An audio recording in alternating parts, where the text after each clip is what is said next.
Let's drop the pretense. A few days ago, Israel's finance minister Bezalel Smotrich stood before a crowd and said the quiet bit out loud. The fighting will not end until hundreds of thousands of Gazans leave and Syria is partitioned, not de-escalated, not demilitarized, partitioned. This isn't about terrorism.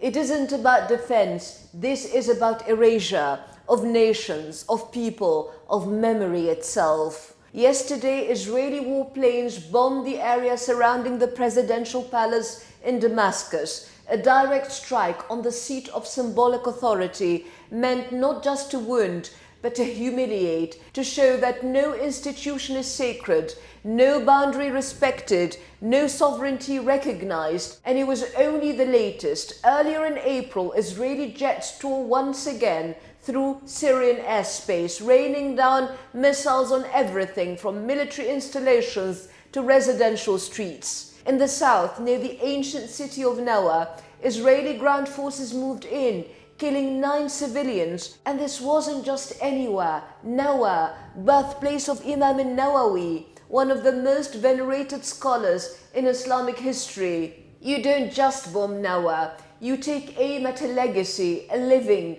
breathing cultural inheritance that spans continents and centuries. Not far off, you'll find Tel el-Jabia, where Caliph Umar once received the keys to Jerusalem.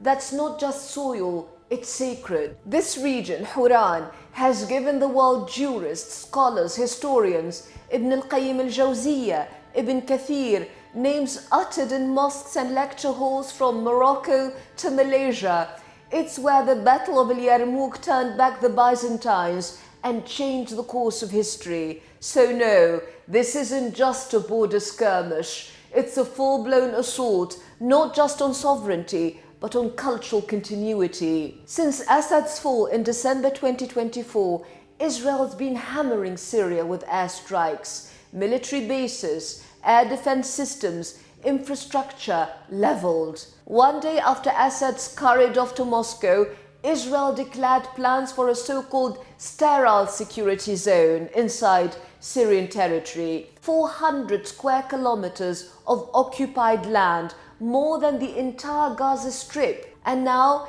Israeli troops are stationed on Mount Hermon. Defense Minister Israel Katz declared, "We will remain." No exit strategy, no time limit, just permanent presence, de facto annexation. And of course, we're told it's all about protecting the Druze. Yes, the minority defense gambit, the oldest trick in the colonial handbook. Never mind that the Druze inside Israel, the ones who serve in the IDF, who've buried their dead under Israeli flags, are still treated as second-class citizens in the so-called Jewish state. Their villages unrecognized, their homes demolished, their identity legislated into silence. But in Syria, suddenly they're in the center of moral concern. Convenient, isn't it? Let's call it for what it is: cynical exploitation wrapped in the language of humanitarianism.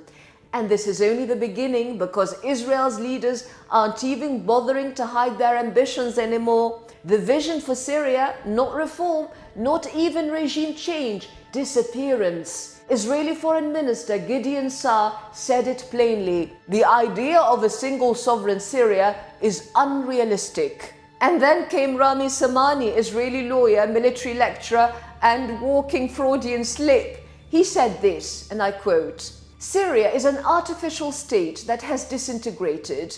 It has never had a real right to exist. It is not an Arab state and certainly not a nation state of anyone. Erdogan supports a united Syria. Israel's interest is completely the opposite. Israel can and must cause Syria to disappear.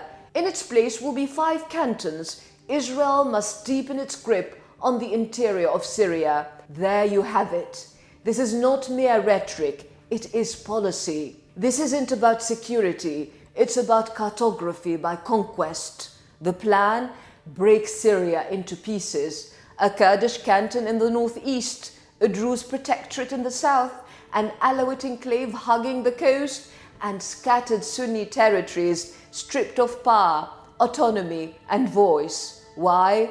Because a fractured Syria can't have sovereignty.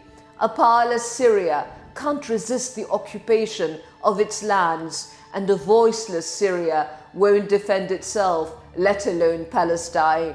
This is not peace, it is paralysis. This is not protection, it is permanent control. And it doesn't end at Syria.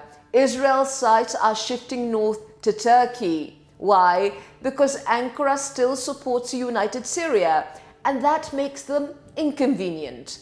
The message of the strikes near Nawa wasn't just for Damascus, it was for Erdogan. This is our sphere now. And how has Syria's new leadership responded? With restraint. President Ahmed Al-Shara has tiptoed around escalation. He's talked about upholding the 1974 separation agreement. He's even floated the idea of normalizing ties with Israel, joining the so-called Abraham Accords, if the conditions are right. In exchange, more airstrikes, more ultimatums, and a demand to silence all Palestinian political activity on Syrian soil. Israel's position is unmistakable. There is no room for Syrian sovereignty. A nation reeling from decades of war is told it must sacrifice not only its independence, but its alliances, its memory, its voice. Yet something is stirring in Syria.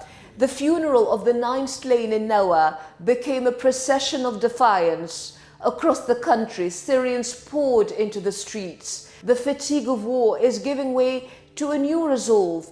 A generation that once lost hope is finding it again, not in governments, but in the land itself. Because Syria is not merely a state, it is a civilization. It is the cradle of empires, the graveyard of invaders. It endured the Crusades, repelled colonialism, and rose against tyranny. Its wounds are many, but its spirit endures. The enemy may be powerful, but the land remembers. Israel's strategy, for all its calculation, is built on a fatal illusion that a nation can be erased by redrawing maps and dropping bombs. But Syria is not just territory. It is Nawa and Yarmouk, Ibn Kathir and Saladin, Sultan Basha al-Atrash and Khalid ibn al-Walid. It is history made flesh, dignity engraved in the soil. Syria will not disappear.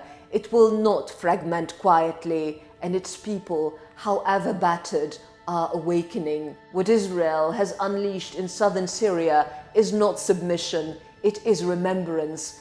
For Syrians and Palestinians, the struggle is shared, the wound is won, and history, long witness to the rise and fall of empires, remains on their side.